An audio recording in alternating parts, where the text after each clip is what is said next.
Salmo 121, versículo 1. Elevo os olhos para os montes.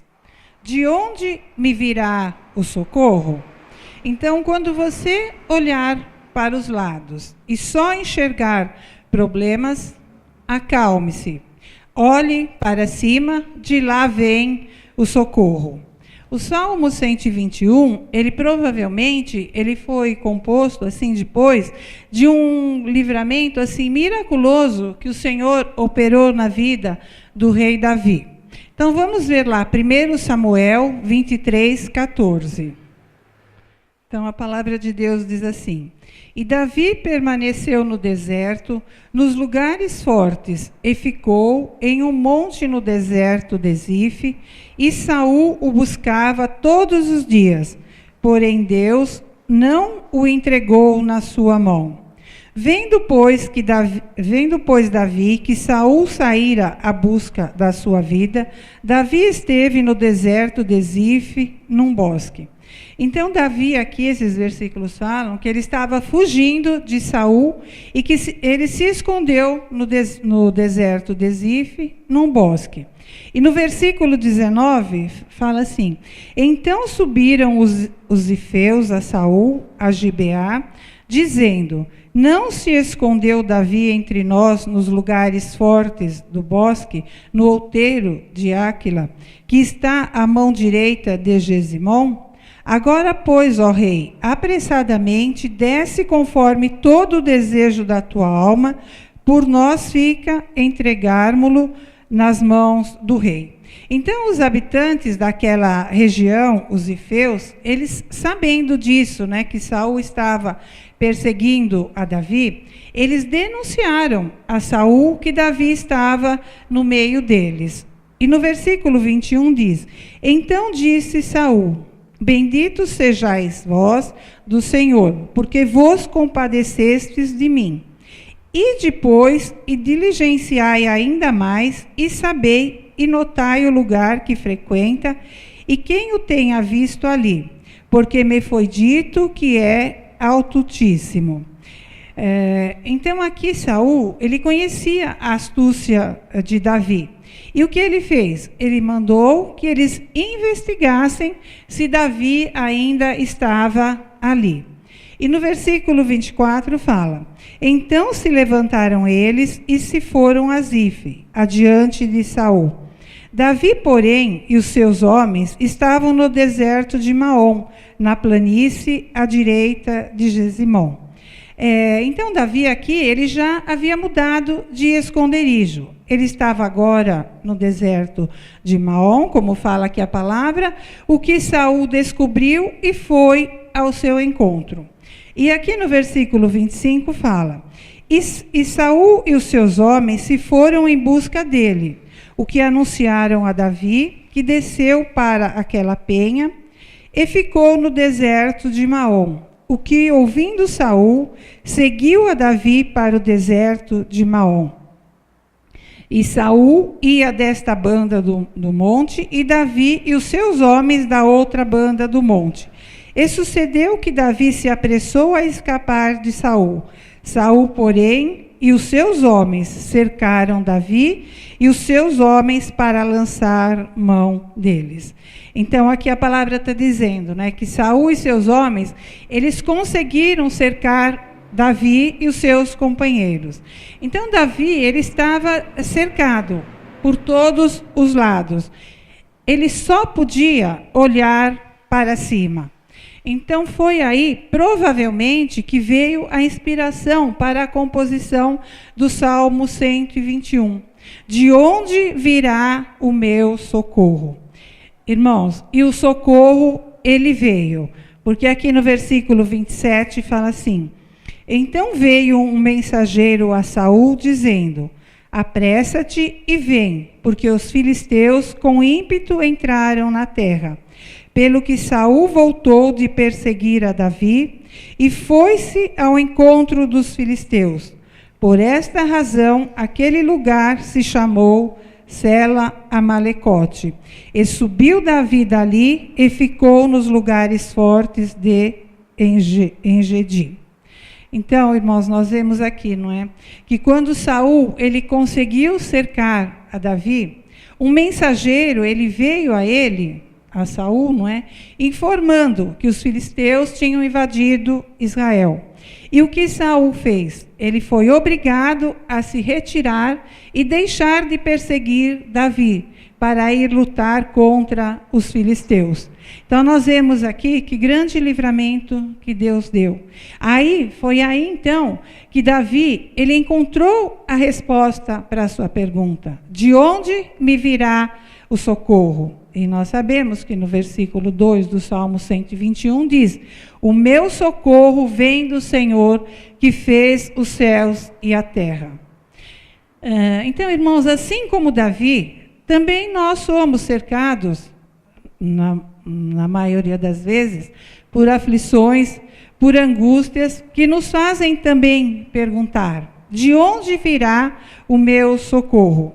Às vezes, assim, o problema, aparentemente, ele não tem solução, como aqui no caso do rei Davi.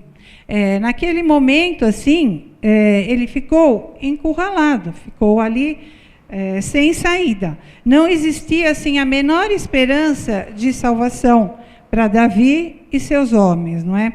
Eles estavam cercados, eles não podiam fazer nada.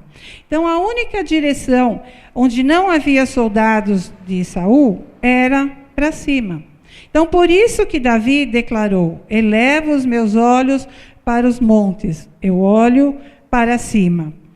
Isso, irmãos, é o que nós devemos fazer, elevar o nosso olhar para cima. Porque enquanto nós olharmos assim para a direita, para a esquerda, nós só veremos as circunstâncias desesperadoras em que muitas vezes nós nos encontramos. Mas se nós olharmos para cima, certamente virá o socorro. Então, olhar para cima deve ser, assim, o grande objetivo da nossa vida. Por quê? Porque é do alto que vem o poder. É do alto que vem a resposta. É do alto que vem o nosso socorro. Nós nunca devemos, assim, colocar a dificuldade, assim, acima do cuidado e do amor que o Senhor tem por nós. Muitas vezes, irmãos, nós colocamos, assim, o problema em primeiro lugar. Nós ficamos centrados naquilo, né? E nós nos esquecemos do grande amor que o Senhor tem por nós e do poder que o Senhor também tem para resolver qualquer situação. Então, quando você se desesperar diante de uma situação, você está duvidando do amor de Deus e duvidando do seu poder. Então, não importa, assim, quão difícil é a solução do problema. É certeza que o Senhor resolve. Eu sei, assim, que não é fácil confiar quando nós estamos cercados, assim, por todos os lados, por circunstâncias que nós não podemos resolver. A nossa tendência é murmurar, é indagar o motivo, né? O porquê daquilo tudo. Por que eu estou passando essa situação? Mas, irmãos, é mais fácil nas adversidades nós passarmos, né, pelas adversidades olhando para cima. Porque é nessa direção que nós perceberemos, né, que o exército que nos cerca, o exército que nos amedronta, ele não é nada diante do Senhor dos exércitos.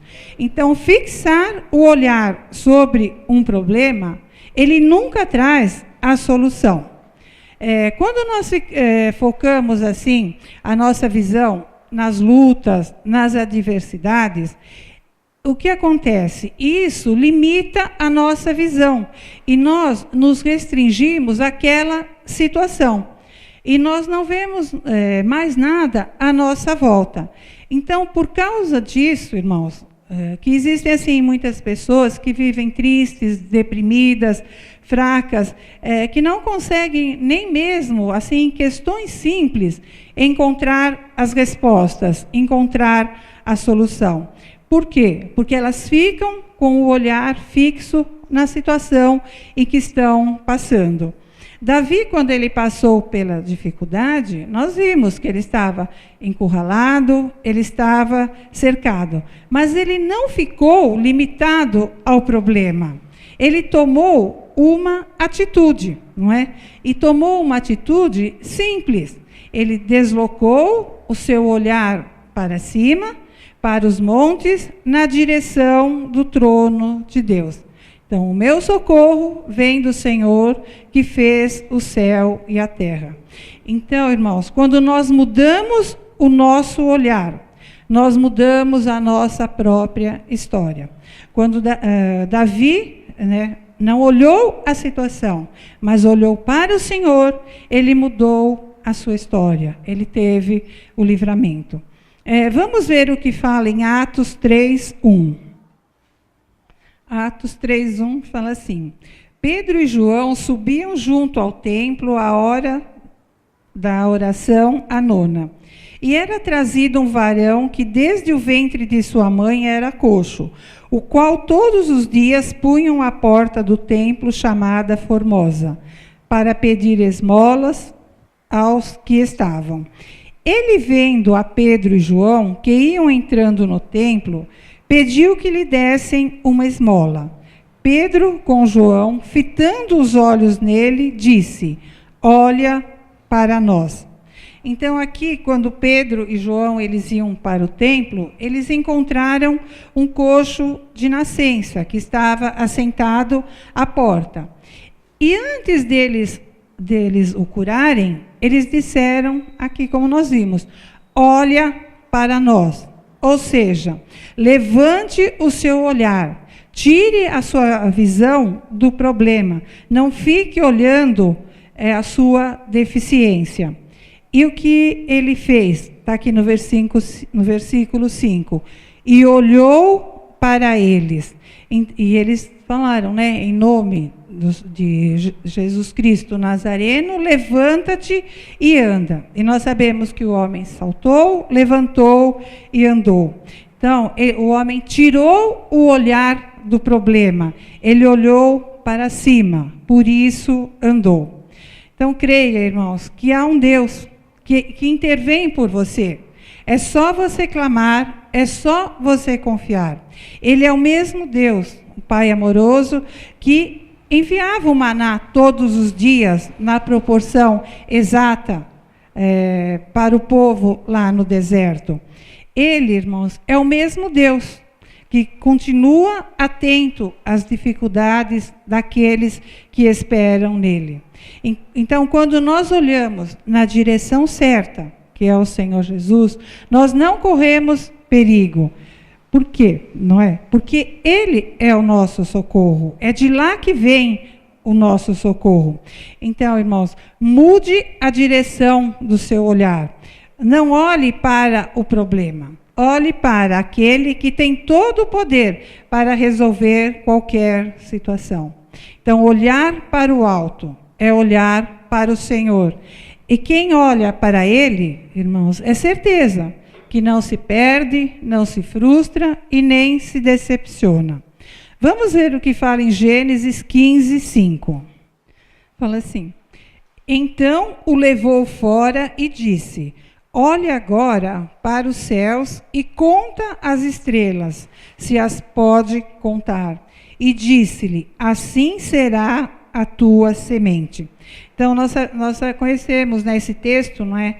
Que Deus levou Abraão para fora e pediu para ele olhar para os céus e contar as estrelas. Por que Deus agiu assim? Né? Ou melhor, para que Deus mandou Abraão contar as estrelas? A resposta, irmãos, é simples. É porque Abraão, ele precisava ver do jeito de Deus. Abraão, ele tinha um sonho, ele queria ser pai. E porque ele tinha um sonho, Deus lhe deu uma promessa. Mas o sonho assim de Abraão, ele era pequeno, ele queria somente um filho. Mas como ele creu, Deus lhe deu a honra de ser pai de multidões. Então, para ampliar a visão de Abraão, Deus o fez olhar para o alto. ampliar a visão. O que significa isso? Significa, irmãos, uma mudança de atitude que nos levará a persistir, a resistir às dificuldades e não estremecer diante dos desafios. Davi, ele olhou para cima e com isso ele ampliou sua visão e Deus pôde agir na vida dele. Então, olhar para o alto é isso. Quando você olha para o alto, você alarga a sua visão e você amplia as possibilidades de Deus para você. Você amplia as possibilidades de Deus agir em seu favor. Então, o que nós vamos colher no futuro depende da visão que nós temos hoje. Amplie, então, a sua visão. Por quê? Porque os sonhos de Deus, eles são muito mais elevados do que os nossos sonhos.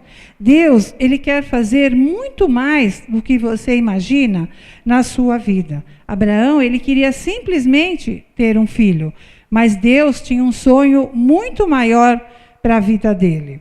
Então, mude o seu olhar, olhe para o alto e deixe Deus agir. Vamos ver o que fala em Jó 35:5. Fala assim: atenta para os céus e vê, e contempla as mais altas nuvens, que estão mais altas do que tu. Está vendo? Deus falou, olhe para o céu e veja como as nuvens estão muito acima de você. E vamos ver também o que fala em João 11:41. João 11:41. Tiraram, pois, a pedra. E Jesus, levantando os olhos para o céu, disse: Pai, graças te dou por me haveres ouvido. Então, aqui nós sabemos, né, que o texto fala sobre a ressurreição de Lázaro. E o Senhor disse para que tirassem a pedra. Eles tiraram a pedra. E depois o que o Senhor fez? Jesus olhou para o céu e disse: Pai, eu te agradeço porque me ouvistes. Então, irmãos, quem sabe assim hoje, você, nesse momento, também esteja passando assim por uma situação de grande dificuldade e não sabe o que fazer. Então, a resposta é essa: olhe para cima. Clame a Deus, que é certeza que Ele te atenderá. Porque a sua palavra diz no Salmo 50:15: invoca-me no dia da angústia, eu te livrarei e tu me glorificarás. Então, irmãos, o segredo está aí. Tirar o olhar do problema, tirar o olhar da dificuldade, né? Mudar o seu olhar, olhar para os céus, olhar para aquele que pode e tem poder para resolver qualquer situação. Então, quando você se encontrar diante de um problema que você não souber o que fazer, lembre, irmãos, dessa palavra. Lembre como agiu Davi. E da mesma forma que ele teve o livramento, o nosso Deus é o mesmo Deus de ontem, de hoje, e ele será eternamente. E grande é o amor que ele tem por cada um de nós. E também é do seu poder, porque Deus, o poder de Deus, ele não é limitado. Ele tem poder para resolver qualquer situação. Basta que você tire o foco do problema e mude o seu olhar. Passe a olhar agora para o Senhor. Amém? Que Deus abençoe, irmão.